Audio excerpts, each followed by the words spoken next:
প্রতিবেশী দেশগুলোর জন্য ভারতের সাম্প্রতিক বাজেটে বরাবরের মতোই রাখা হয়েছে বিপুল অর্থের বরাদ্দ।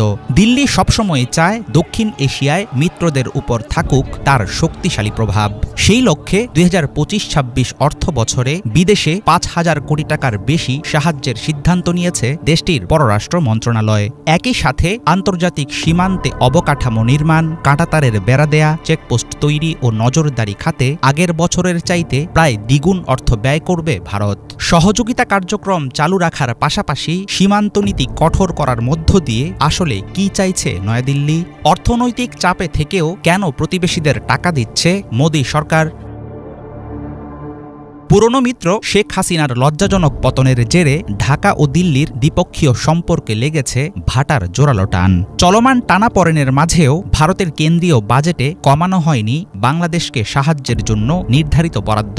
২০২৪-২৫ অর্থ বছরে এই অর্থের পরিমাণ ছিল ১২০ কোটি রুপি। ২০২৫-২৬-এর নতুন বাজেটেও আগের মতো একই থাকছে বরাদ্দ।